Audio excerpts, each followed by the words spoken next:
from the International Management class, batch 2019. In this video, I will answer some questions that have been given by Mr. Adi. There are 3 sections, and we will start from the first questions. 6 times, because HRM is one of the courses that I took. No, I always attend to HRM class because there is already a schedule for that class and it's my obligations to attend that class as a student. I studied a lot of materials part of HRM such as HRM in changing organizational context, HRM and ethical perspective, recruitment and selections, HRM in a small and medium-sized enterprise. I'm not talking a lot in the classroom, but sometimes I asked a few questions to my friends after the presentations. Why? Because sometimes I agree with my friends' opinion. I already using Edmodo when I was senior high school, so it's not my first time, and for YouTube, it's my first time. I always active in the WhatsApp group because Sir Adi said we would use the Edmodo groups more often as learning. I record a few questions that Sir Adi gave in the WhatsApp. One of the questions is, what would you like to be a driver of passenger in a company? Because for me as a student of economics and business, I must know a lot of knowledge about HRM such as how to be a good leader and strategic human research management and what is human research management. I answer a few questions to and watch several videos that Sir Adi post on Edmodo. The benefit is I get a lot of new things and information. I choose 5 topics. The first one is human research management the right career for you? And second, strategic human research management. And the third is, are happy workers more productive? Fourth is HR basics. And the last is, what is human research management?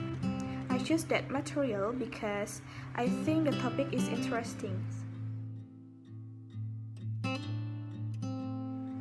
Yes, I like this kinds of learning. It's kinda new to me, so it's different from others. The first one is Edwin Filippo defines human research management as planning, organizing, directing, controlling of procurements, developments, compensation, integrations, maintenance, and separation of human research to the ends that individual, organizational, and social objectives are achieved. And the second is Mary Parker Follett. The definition of human research management is an art to achieve organizational goals through the arrangement of others to carry out various jobs that are needed, or in other words, do not do the jobs themselves. The third one is Rifle. The definitions of human research management as one of the field of general management which includes aspects of planning, organizing, implementing, and controlling. And the fourth is the Kenzo and Robbins.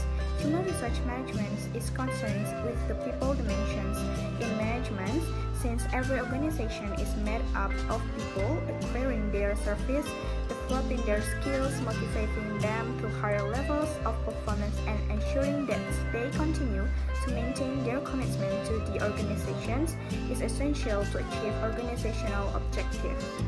This is true regardless of the type of organizations, governments, business, educations, health, or social actions. The last one is according to Gary Dessler, human research management is the process of acquiring, training, appraising, and compensating employees and attending to their labor relations, health, safety, and fairness concerns.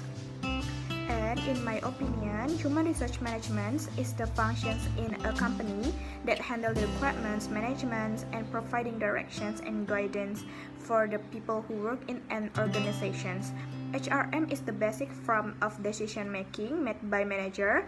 It creates the organizational environment and culture of the company, and it also provides practices by which will influence the people who work in that company. Human resource management also has the purpose to maximize productivity by optimizing the effectiveness of its employees. Human resource cycle refers to the stage of an employee's time in a particular organization and the shifting role to the human resource function play in each of the stages. There is 5 stages in human resource cycle. The first one is requirement, and the example, communicate the company's culture and values, train new hires until they fully understand their jobs, duties, and responsibilities, introduce a new employees to the rest of your staff, and make sure they have everything needed to get started, like including password, voicemail, parking pass, and age. Second is motivation. The example of that, offering reasons to stay motivated such as better compensations, benefits, and opportunities for growth. Providing recognition to employees who perform at a high levels and appreciating their contribution to help make sure a business more successful. Fourth is evaluations. In this stage, a supervisor evaluates and measures an employee's performance. The review gives leaders and the employee specific metrics and helps determine if he or she is the right fit for the job. The last is celebrations. This stage gives you the opportunity to re-energize your staff and thank employees for their hard work and recognize important milestones. Show your appreciations by offering unique benefits such as flexible work schedules, gift cards, and extra paid time off. Ethics is a system of moral principles. They affect how people make decisions and lead their life. Ethics is concerned with what is good for individuals and society, and is also described as a moral philosophy. It is important because in ethics, there are rules and procedures that should be carried out in an office by the employer and the employees to maintain a professional company culture and to build a better relations with their customers by providing better services. If a company doesn't have ethics at their workplace, I think the company will not develop because they don't have rules, they could not communicate well, they doesn't have a good relationship with the customer, and they're not professionals. Example for ethical, this is obey the company's rule and regulation. At the start of an employee contract, companies may need the employee to sign various documents, including the company's rules and regulation agreement form. Example for unethical, this is violence. Employees should not be violent when dealing with CO workers and customers. Customers may likely provoke you, but it's better to keep shut and walk away rather than turn violent. Sexual harassment is an unwelcome verbal, visual, or physical conduct of a sexual nature that is severe or pervasive and affects working conditions or creates a hostile work environment. It is not ethical because it happens because of corrections or intentionality of one party, and it will make the victim feel offended, humiliated, or intimidated. Diversity management refers to managing a workforce that comprises citizens or immigrants in a single national context. The diversity programs focus on providing employment opportunities to minorities groups or reasons immigrants, Cross-national or international diversity management refers to managing a workforce that comprises citizens from different countries. It may also involve immigrants from different countries who are seeking employment. The main challenge of cross-national diversity management is that the parent company must consider the legislative and cultural laws in the host countries it operates in, depending on where the employees live. A supply chain is a network between a company and its suppliers to produce and distribute a specific product to the final buyer. This network includes different activities, people, entities, information, and resources. The supply chains also represent the steps it takes to get the product or service from its original state to the customer. Companies develop supply chains so they can reduce their costs and remain competitive in the business landscape. Human resource and supply chains management importance has been recognized as a means of competitive advantage in industry. Hence, integrations of HR and HCM functions enable organizations to craft a unique strategy and will increase the firm's performance. Human resource is the backbone of every organization. Likewise, supply chain management is also playing a significant role in the organization performance. Attracting and retaining volunteers is one of the main tasks as well as one of the biggest challenges of the management of NPOs. Volunteers turnover is a serious threat for the NPOs who rely completely or in great part on volunteers for delivering their services as well as for carrying out organization activities. Ethical leadership is defined as the demonstrations of normatively appropriate conduct through personal actions and interpersonal relationships and the promotions of such conduct through two-way communications.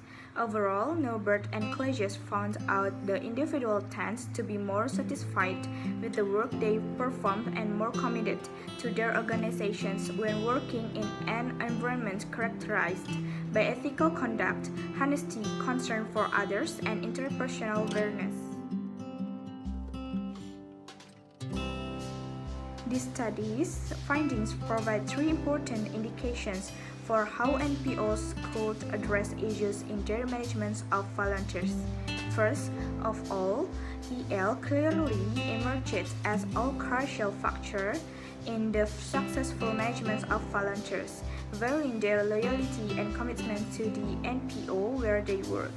This is a relevant point since over the last decade, the NPOs having increasingly adopted business-like practices and approaches in order to become more efficient and to successfully overcome the problems arising from reductions of the governmental fund. Second, from our findings, volunteer satisfaction emerged as a crucial dimension, since it fully explains the effects of EL.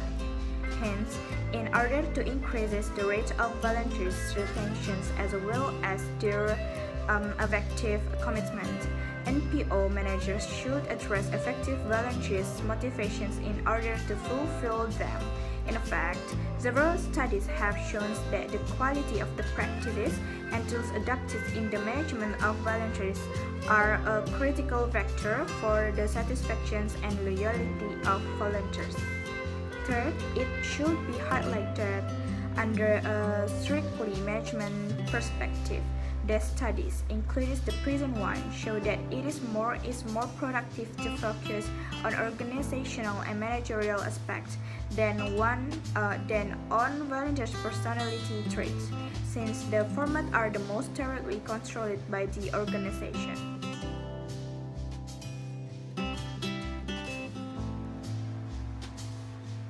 HR development is an effort made to form quality personnel by having skills, work abilities, and work loyalty to a company or organizations.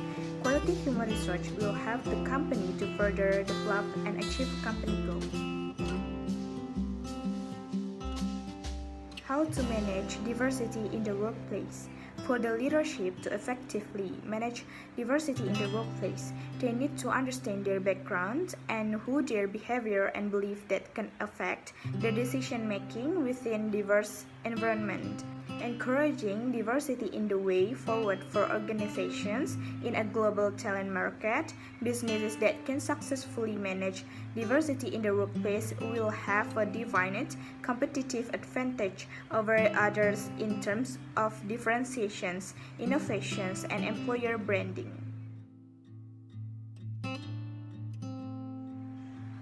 Human research outsourcing is a process in which a company utilizes the services of the third party to take care of its HR functions.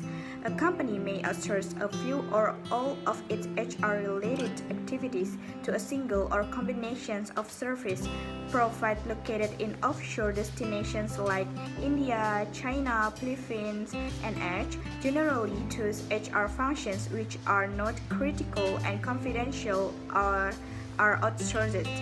Human research outsourcing involves hiring companies to manage personal functions, including the administrations of health benefits, retirement plans, and workers' compensation insurance.